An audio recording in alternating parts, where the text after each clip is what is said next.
Ya, shalom, salam sejahtera kepada kita semua. Pembacaan kita pada saat ini yang terambil dari Injil Matius 5 ayat 13 sampai yang ke-16. Lembaga Alkitab Indonesia memberikan sebuah judul yaitu Garam Dunia dan Terang Dunia. Kamu adalah garam dunia. Jika garam itu menjadi tawar, dengan apakah ia diasingkan? Tidak ada lagi gunanya selain dibuang dan diinjak orang. Kamu adalah terang dunia. Kota yang terletak di atas gunung tidak mungkin tersembunyi. Lagi pula orang tidak menyalakan pelita lalu meletakkan di bawah gantang, melainkan di atas kaki dia sehingga menerangi semua orang di dalam rumah itu. Demikianlah hendaknya terangmu bercahaya di depan orang supaya mereka melihat perbuatan yang baik dan memuliakan Bapamu yang ada di surga. Nah, di dalam pembacaan kita pada saat ini kita belajar bahwa kita mengangkat sebuah tema yaitu berguna kepada orang lain. Di dalam pembacaan kita dari Injil Matius 5 ayat 13 sampai yang ke-16 yaitu menjadi garam dunia dan terang dunia. Dalam pembacaan kita, Tuhan Yesus sendiri yang pernah mengajarkan kepada orang tentang firman Tuhan itu. Perumpamaan yang digunakan oleh Tuhan ada berbagai macam perumpamaan yang Tuhan gunakan kepada mereka. Seperti halnya di dalam pembacaan kita pada saat ini, perumpamaan yang digunakan Tuhan adalah garam dan terang dunia. Ini bertujuan untuk membentuk suatu supaya orang mudah mengerti dan orang lebih mengenal tentang firman itu, sehingga di dalam pembacaan kita adalah sebuah perumpamaan. Garam dan terang dunia ini Yesus khotbahkan di sebuah bukit. Pada saat itu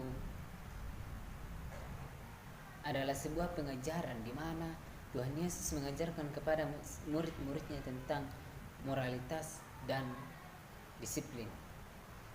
Moralitas dan disiplin yang Tuhan ajarkan kepada murid-muridnya. Bukan hanya murid-muridnya, akan tetapi orang-orang yang ada pada saat itu. Nah, saudara-saudara, siapakah terang dunia dan garam dunia itu? Yang dimaksud adalah kita semua sebagai anak Tuhan. Kita anak Tuhan pada saat ini, kita yang lebih percaya kepada Tuhan, yang menjadi garam dan terang dunia. Tentu garam itu sangat mempengaruhi oleh sebuah masakan. Kita belajar dari sebuah masakan, ketika masakan itu kita tidak gunakan garam, maka tentu rasanya akan hambar. Dan manfaat lain lagi dari garam adalah garam itu membuat awet sebuah makanan. Ketika orang mau mengawetkan makanan, maka garam yang mereka gunakan sebagai pengawet.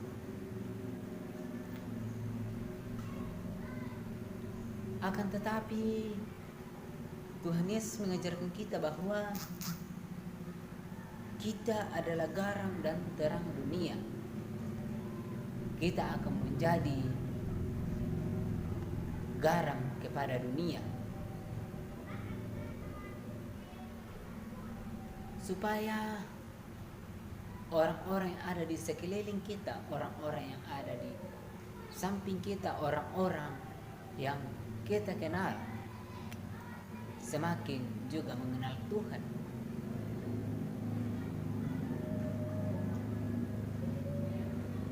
Dan seperti halnya dalam pembacaan kita bahwa mereka akan mempengaruhi sebuah masakan untuk menjadi sebuah masakan yang lezat, menjadi sebuah masakan yang nikmat ketika mereka menggunakan garam. Ketika mereka menggunakan garam, maka sebuah masakan yang hambar menjadi sebuah masakan yang begitu nikmat yang orang rasakan. Kemudian siapakah terang itu? Terang itu adalah Kristus Tuhan yang menjadi terang kepada kita. Tuhan Yesus telah datang ke dalam dunia untuk menjadi terang kepada kita. Tuhan Yesus sendiri yang akan menjadi terang kepada kita. Kemudian kepada kita akan menjadi terang kepada orang-orang yang ada di sekeliling kita. Bukan hanya orang yang ada di sekeliling kita, akan tetapi orang-orang yang ada di kita kenal. Di situ sebuah kita belajar bahwa garam dan terang dunia itu akan mempengaruhi semua orang. Nah, saudara-saudara, selaku orang percaya, kita diajarkan untuk semakin percaya kepada Tuhan dan semakin mengenal Tuhan. Kita diajak untuk tetap menjadi garam dan terang dunia, untuk semakin berguna kepada umat manusia yang ada di sekeliling kita. Maka kita diajarkan oleh Tuhan bahwa kamu adalah garam dan terang dunia.